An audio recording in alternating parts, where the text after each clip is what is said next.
In today's video, I'm going to be sharing with you guys my 4-step process on how you can create this soft pastel tone look in your photos just using Lightroom. And I'm going to start right now. If you haven't already, please consider subscribing and ringing the bell to stay in the loop and be notified when we release new videos. Now this is the image we're going to be using in today's video, and if you'd like to follow along, make sure to go ahead to the link in the description where you can download it. Right, let's start off with step 1, which is global adjustments. Right, so go ahead, open up Lightroom, we're gonna head over to the develop panel, and then we're gonna drop down to the basics panel on the right hand side. So the first thing we're gonna do is we're gonna go to our profile. We're gonna go to where it says camera standard, and I'm gonna go ahead and drop that down to Adobe standard. This will keep the colors quite natural. It will already start to desaturate them slightly, and it will kind of aid in the effect that we're after.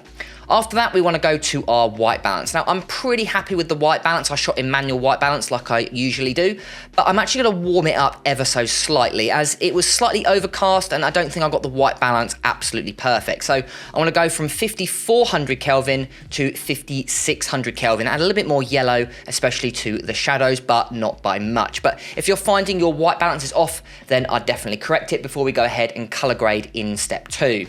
Now, when it comes to white balance, I'd urge on the side of warmer rather than cooler. It just seems to work better with this particular preset. But again, you can always experiment with the white balance after you've created all the color grading to see what works for your style of photography. Okay, so now let's move over to tone.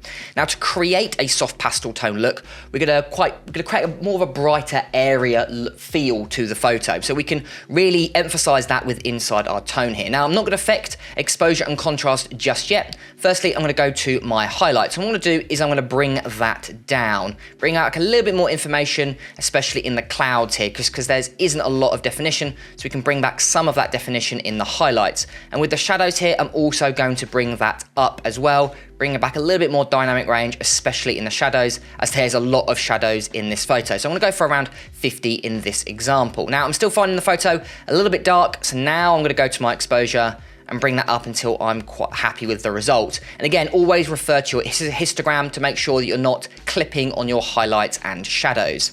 Now, to create this softer look, what we can do is directly impact the whites and the blacks in the image. Usually, I like increasing the amount of dynamic range, but this time we're gonna slightly decrease it. Now, to do that, what we're gonna do is go to our whites here, and I'm actually gonna drop those down. What this will do is it will add more of a mattier look to the highlights. We're not having pure white, we're having a slight off grey, which works really nice for this soft pastel tone look. The more you go, the darker the image will become. So I'm only going to go around about -15 in this example. And then I'm going to do the exact opposite for the blacks. So the blacks here, I'm going to increase those. Again, not having pure black, we're having a kind of a darker grey in this. And we're going to emphasize that later on in the curves adjustment layer.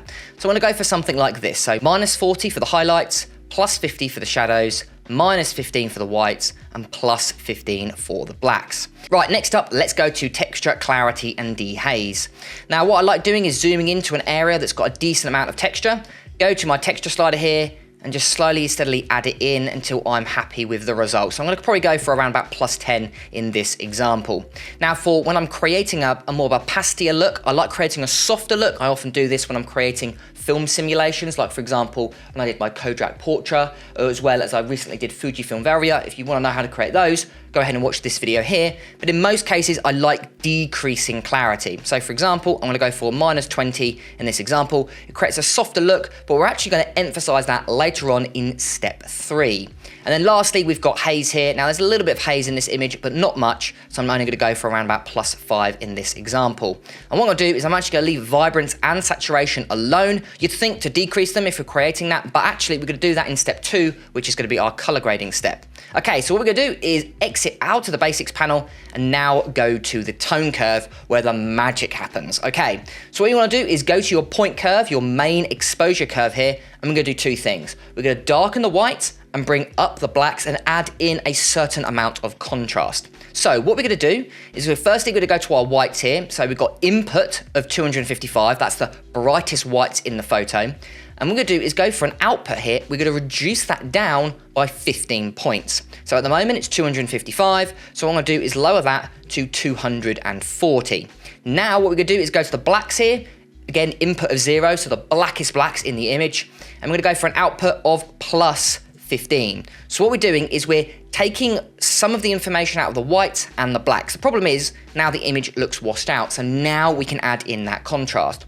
So what I recommend doing is going to the far whites here, or brights, and then go ahead and lift those up, and then go to the shadows here and bring those down. And what I want to do is basically, you see we've got this very subtle reverse S-curve appearing in our image. I want this line to roughly match with our midtones. We're not adjusting the exposure massively. I'm just taking the softer contrast out of the whites and the blacks in the photo. So I'll go for something like so. What we can do is also create a midpoint here as well, just so we're not majorly affecting it. So you can see we're taking a little bit of the whites, it falls into more of a natural contrast, and then again, it starts lifting up in the blacks there. And what I can do is just show you the before and after of the tone curve. So if you do the before and the after, we've added in the right amount of contrast in the mid-tones of our photo, while taking out some of that harshness and roughness that you could feel, especially in the far whites and the far blacks, creating a nice soft contrast, which works really well for this style of photography.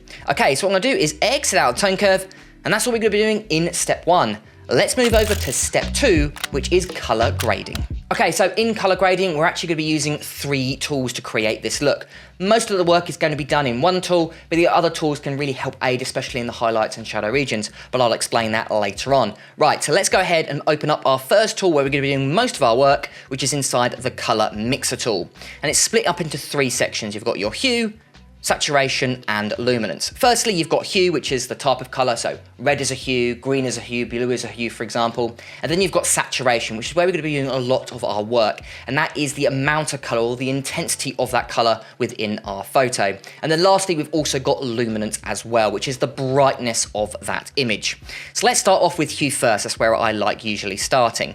So I don't like affecting the reds and the oranges, especially if we've got any skin tones in the image. For example, we have got a portrait model here. So for that reason, I don't like affecting reds and oranges, because it mostly affects the skin tones, and we don't usually want that. If you haven't got any skin tones, then of course you can change that, especially if you've got these nice rich red. Of course, you can always use the masking tool later on if you do want to alter that at all. So what we're gonna do is go straight to our yellow slider here, and what I'm gonna do is I'm gonna drop that down by -20, adding in a little bit more orange to those yellows. Next, we've got green here. I'm gonna drop that down by -45. What this will do is add a lot more yellow to those greens. And then what I'm gonna do is skip out aqua, because we haven't got much aqua in the photo, and it usually doesn't get impacted, especially. I'm not a massive fan of changing it too much. And then what I'm gonna do is go to the blues here. I'm gonna drop that down by -10, adding a little bit more of a teal look to the sky. If you have a sky, you'll notice a little bit of an impact, but for me, I've just got a washed out, overcast sky, so you can't really see it in my photo.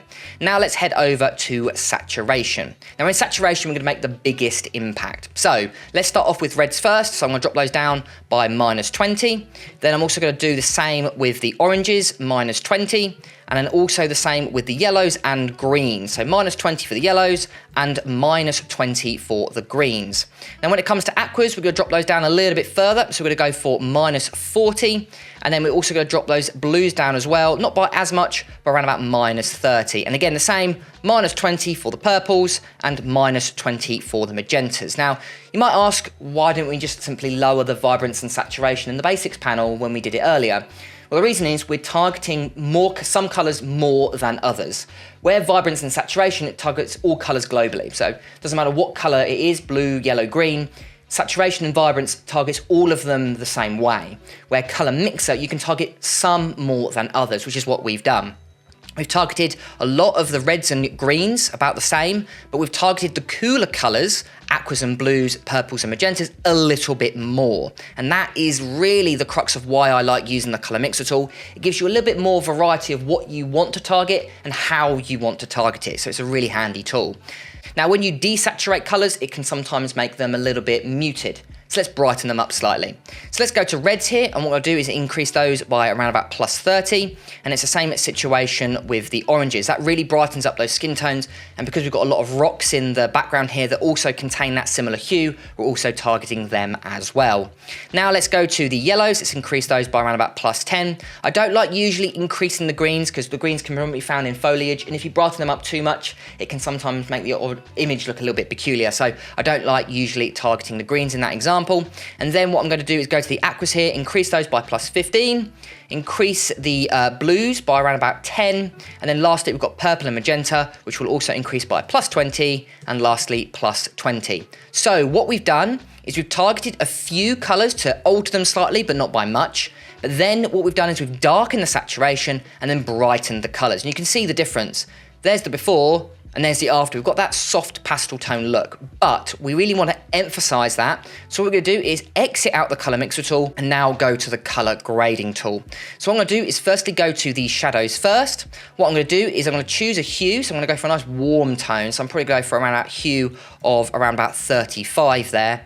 And then I'm gonna go to the saturation and add that tone in. So I'm gonna go for around about 15 in this example. So you can see we're replacing some of the colors that we removed with orange in the shadows, and it creates this really nice look. Now, of course, if you're shooting more of a cooler theme, then maybe swap out that color for a darker color, maybe blue, for example. It can add a nice complementary look, especially if you've got darker, very blue shadows. But for me, I want to go for a warmer look in this example, so I'm going to choose a brighter, more warmer color, which is 35 here, which you can see is kind of this orange hue here. And then with the highlights here, because we've got skin tones, I do like adding in a slight yellow tone to it. So I'm gonna choose hue of 50, which is a nice bright yellow. And then I'm gonna go ahead and increase that. And for example, I'm probably gonna choose around about 10 here. Again, beware that obviously highlights are predominantly found in the sky, so you don't want the sky to look yellow at all, so don't go too far. So I'm only gonna go for around about a saturation of 10 here in this examly. Okay, so lastly, I'm gonna X out color grading and now go down to calibration. All I'm gonna be doing in calibration is just going to the blue primary, and I'm gonna go to the hue here, and I'm gonna slide that over by around about -10. What this will do is add a little bit more teal to those blues, and it can really help aid making more of a complementary look, especially if you're going for like a teal and orange look. It can help make the sky look a little bit more teal, but that's all I'm gonna be doing in the calibration tool. Okay, well that is step 2 done. Let's now move over to step 3, which is local adjustments. Now in local adjustments, or masking as it's known in Lightroom, we're only going to be doing a couple of effects. So firstly, what I'm going to do is go over to my masking panel first, and what I'm going to do is I'm going to go ahead and create a linear gradient. What I want to do is darken the kind of bottom half of this image. So I'm going to go ahead and press Shift, so I've got a nice straight line. I'm going to go ahead and create a nice big gradient there, but it's covering the model, so what can we do? Well, because I don't want to affect the model, especially when we darken the exposure, I'm actually going to subtract this mask with another mask. So with that mask selected, I want to go ahead and click the subtract icon, and this time I'm going to go use one of the AI masks, select subject, and hopefully, there we go, it's done a pretty good job. It's kind of messed up at the bottom here, but we can always fix that with the brush tool if it's very noticeable. So what I'm gonna do is now just go to my exposure here, and because I made a nice big gradient, so it's nice and subtle, I'm gonna go ahead and simply drop that down. So I'm gonna go for around about maybe -1 in this example. And what this has done, it's because we've subtracted the model from the background, it's emphasized the model a little bit more. I found that the model was starting to kind of, because the colors are very similar, and because obviously we've created a global color grade, the model started to blend into the background a little bit. So instead of changing the colors of the model, which obviously would look quite fake, especially if you want to adjust the skin tones, we're actually using luminance instead, which works quite nicely. The downside to it is now the image looks quite dark. So what we can do is kind of combat that by creating another mask and brightening the colors. So what we're gonna do is go down, create a new mask, and this time I'm gonna go ahead and create another linear gradient, but this time from above. So I'm gonna go for something like so. And then what I'm gonna do is go to my exposure, increase by 1 entire stop, but this time I'm gonna go to my texture, clarity, and dehaze, and really emphasize that soft pastel look, so that soft part of our preset. So I'm gonna go for texture, I'm gonna go for -10, clarity, I'm gonna go for -20, and dehaze, I'm also gonna go for -20 there. Now I'm finding maybe that's a little bit too strong, so what I might do is just drop that down by half a stop, so I'm gonna go for 0.5% there. I might bring that down a little bit further. So it's added a little bit more of a brightness to the sky, and a nice soft look. So we've really increased that clarity. And we've got this nice contrast effect. So it's really bright at the top of the image and it slowly gets darker, but the model is not affected, which is really nice. And that's all I'm going to be doing in this example. What you can also do is, if you do want to bring back some of that warmth, with our mask tool or our highlight mask selected, you can go to a color here. You can actually add in a little bit more back in that warmth that we had originally. So I might go for around about +20 there, but that's definitely optional. You don't have to do that with every single photo. So let me just quickly show you the before and after so far. So we've got the before and we've got the after. We've got those lovely soft tones coming through. I'm really liking it so far. Right, lastly, let's move over to step 4, which is photo effects. Now inside photo effects, we're only going to really be sticking to 2 things. So what I'm going to do is go down to my effects panel here. I'm going to go to my post cropping vignette. I'm actually going to drop that down. I'm going to probably drop that down by around about -20. Now it's looking a little bit harsh, so what I might do is go to the feather there and just soften that out by increasing the feather by around about 100 there. And I'm also going to go to the highlights just to remove it a little bit more from above here. So I'm probably going to go for a 50, just removing it from the highlights there. And I also want to add in a little bit of grain, making it a little bit more vintage, bring that vintage feel back. I think it works quite nice. Although I'm not creating a film simulation, I've recently started really liking it, adding it, especially for softer tones like this. So what I'm going to do is zoom into an area that's got a nice amount of detail. I'm going to go to my amount slider here, start adding that in, and I'm probably going to go for around about 20 in this example. What I might do is actually decrease the roughness here. Might drop that down by around about my +35. So 20, 25 and 35 there. That's got the right amount of grain. But of course, if you want a stronger effect, add in more grain and increase the roughness and size. And if you don't want that effect at all, then you completely remove it. The last thing I want to do is simply turn on lens correction. So I'm going to go ahead and turn on lens corrections here. I'm going to do remove chromatic aberration as well as enable profile corrections. You can see we've now fixed a lot of that vignetting that was there, as well as we've also fixed some of that distortion. You can see which lens I was using, the Sigma 35mm f1.4 there, and it's fixed a lot of those issues. If I just do the before and after, you can see that it was quite a dark image because of that profile. Because we were shooting wide open at f1.4, there was a lot of vignetting, and we fixed that. And actually, we fixed it to a point where I might actually have to drop the exposure back down again, because it has increased the brightness quite a lot there. And there we go. That is all I'm going to do. So what I can do is show you the before and the after. And let me quickly show you some more photos with this preset applied. So for example, we've got photo 2 here. You can see I've got soft pastel tones selected in my presets. What I can do is show you the before and then show you the after. And then I can show you photo 3. Now this has got a lot of color in it. You can really see we've actually muted it. Again, the before and the after. I really like this look. And then we've got this photo here. Now this image is a little bit dark, so what I might actually do is go into my basics panel here, brighten it up a little bit more. But again, I can show you the before and the after. Look how it's affected the sky. Very blue, very cool, but then we've really replaced those colors, made them nice and warm, very consistent and very soft. And then lastly, we've got this photo here. Again, another photo I've shot in Zion National Park. We do the before, obviously very dark in this example, and then we do the after. We brought back all that information and created that nice soft look, especially in the sky. One of my favorite effects, and highly recommend turning it into a preset. Brilliant, and there we go guys. That is how you can create this beautiful soft pastel tone look in your photos just using Lightroom. And don't forget to save this look as a preset so you can apply it to the rest of your photos in Lightroom. Thank you to all of my YouTube members that are currently supporting the channel. If you want to support the channel and get some awesome perks, including free Lightroom presets like the one we've just made today, make sure to go ahead to the link in the description. I've been James for Photo Fever, and I'll catch you guys next time.